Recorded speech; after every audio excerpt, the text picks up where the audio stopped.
सकल मुनि माने एकत्रित होई सुतंकु पचारिले, भो मुनि, भगवान विष्णुଙ୍କ प्रस्तावरे उद्दालक एकमत हेले।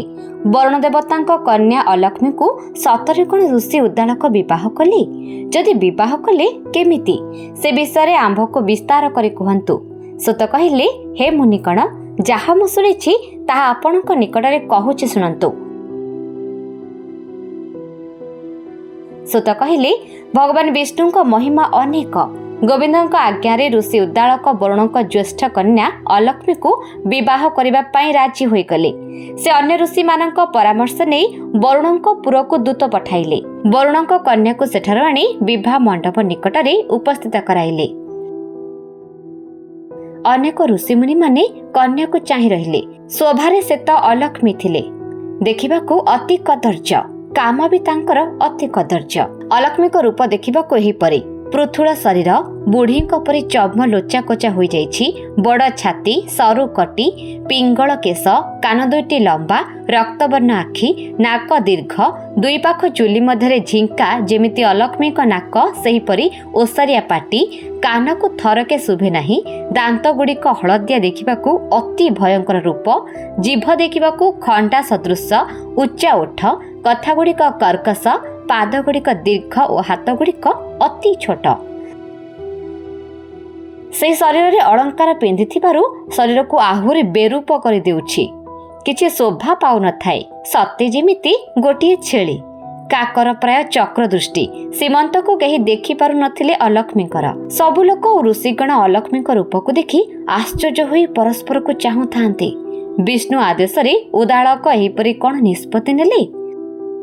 जड़े विज्ञ सुज्ञ उत्तम विवेक थिबा ऋषि उद्दालक एपरि निष्पत्ति नेबार उचित नथिला बोली अन्य ऋषि माने चिंता कले। ऋषि उद्दालक काहारी कथा शुणिले नाही। अलक्ष्मीकर रूप कदर्य होइथिले मध्य कन्यार विगुण को न बाछि अलक्ष्मी को विवाह हेले। विवाह सरिला। मुनि ऋषि माने निज निज पुर को गले। नारायण और ब्रह्मा मध्य निज पुर को विजय कले। अलक्ष्मी को सांगरे नै ऋषि उद्दालक सेठारु आसिले। ऋषि उद्दालक पत्नी अलक्ष्मी को धरी निज आश्रम रे पहुंचीबारु युवती माने हुड़हुड़ी देले, मंगल विधि करिबार लागिले। सागर दुलणी ए सबु देखि खुशी न होई मुनिकर निकटरे प्रवेश हेले। ऋषिଙ୍କ आश्रम रे वेद ध्वनि सुनी अलक्ष्मी व्यतिग्रस्त होई गला। होम अग्निर धुआं रे अलक्ष्मी अणनिश्वासी होई पड़िले। एमिति विचलित होई पड़ी से ऋषिଙ୍କର घरु खूब शीघ्र बाहरी पड़िले। अलक्ष्मी दांडरे आसी ठिया हेले। ऋषि उद्दालक देखिले निज स्त्री घरु आसी दांडरे ठिया होईछि।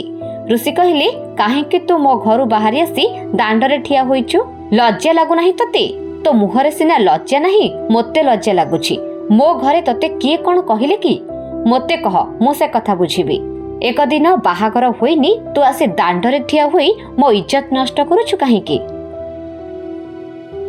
पति मुखर एमंत बाणी शुणी अलक्ष्मी कहिला, हे महर्षि, मोठारे जेते गुण अछि ताहा गोटी गोटी करी शुण, सबु कहिबी आपणकु नाथ।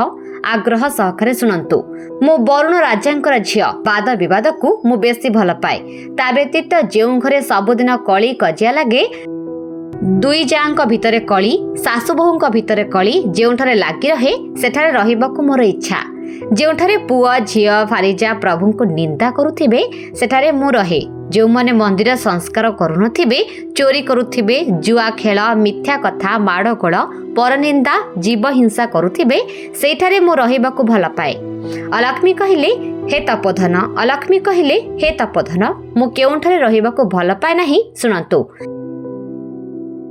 जेउठारे वेद पुराण गोविंदଙ୍କ चरित पढ़ा जाउथिबो सेठारे मु रहिबि नाही, के वाक्य मो कान सुनिबो नाही। जे स्त्री पुरुष सुंदर सुंदरी होइथिबे मु तांको देखिबि नाही। जे हविष्य अन्न रंधन करुथिबो ओ सर्वदा शुचि होउथिबो सेठारे मु रहिबि नाही। जेउठारे आमिष बासना नथिबो सेठारे मु रहिबि नाही। हे पति, तुम मंदिर रे घियर बासना ओ होम धुआं को मु सही पारुनी। पवन बतासरे जेतिकी कदली वृक्ष कंपे सेपरि तुम घर धुआं मो शरीर कंपी उठुछि। एणु मो ऊपर जदि आपण आशा रखिबाकू चाहती तेबे मते गोटे कदर्य स्थान रे रखंतु। एहा कहि सिंधुजेमा ऋषि उद्दालकଙ୍କ आगरे कांदिबाकू लागिले। अलक्ष्मीଙ୍କ ठारू एकथा सुनी ऋषि उद्दालकଙ୍କ चिंता बढ़ीगला। चिंता सागर रे भासिले ऋषि। हृदय चिंता कले आउ यार भल गति नाही। एही नारी जहा घरे रहिबो जस आयुष धन सुत क्षणक मध्यरे चली जिवो। एही नारी परिवार को ध्वंस करदेव। एही नारी कुलंकलंकिनी। पुराण रे मुनि माने कहिसंती ए प्रकार नारी अत्यंत भयंकर। जो नारी स्वामीर निंदा करी ताको घरे रखिबा उचित नुहे। स्वामी की निंदी बांधी पारे ताहाको न रखिबा घरे। जदि कहीं पुरुष उपलब्ध करी एभली नारी को घरे रखे तेबे जीवन सारा दुख पाए। स्वामीर सबु धर्म नाश जाए और अंतरे स्वामी नरक भोग करे। एकथा ऋषि उद्दालक जानिथिबारु मने मने विचार और अलक्ष्मी को नहीं निर्जन निर्वासन देवा पाई मनस्थ कले। ऋषि उद्दालक मनरे पांचिथिबा कथा अनुसारे पत्नी अलक्ष्मी को धरी दूर दीपांतर जन अगम्य घोर वन को चलीगले। अश्वत्थ वृक्ष निकटरे ऋषि उद्दालक और पत्नी अलक्ष्मी ठिया हेले। से दिन शनिवार थाए। धर्म को स्मरण कले ऋषि। पत्नी अलक्ष्मी को छंदरे कहले तुमे एही ठारे रही था। तुमे जहा भक्षण करिबो म सब बेले एठाकु नै आसीबी। स्वामी ठारू एक कथा सुनी सिंधु सुता मनरु सब चिंता दूर करदेले। अलक्ष्मी को सही अश्वत्थ वृक्ष निकटरे छाड़ी दे ऋषि उद्दालक निज आश्रम को फेरी आसिले। से दिन ठारू अलक्ष्मी अश्वत्थ वृक्ष रहिले। शनिवार दिन ऋषि उद्दालक अलक्ष्मी को गछ मूल छाड़ी कौनसी लोक जदि शनिवार रे अश्वत्थ वृक्ष को स्पर्श करे ताहले लक्ष्मी छड़ा हुए। यही कारण जोगु केही शनिवार दिन अश्वत्थ वृक्ष को छुआंते नहीं।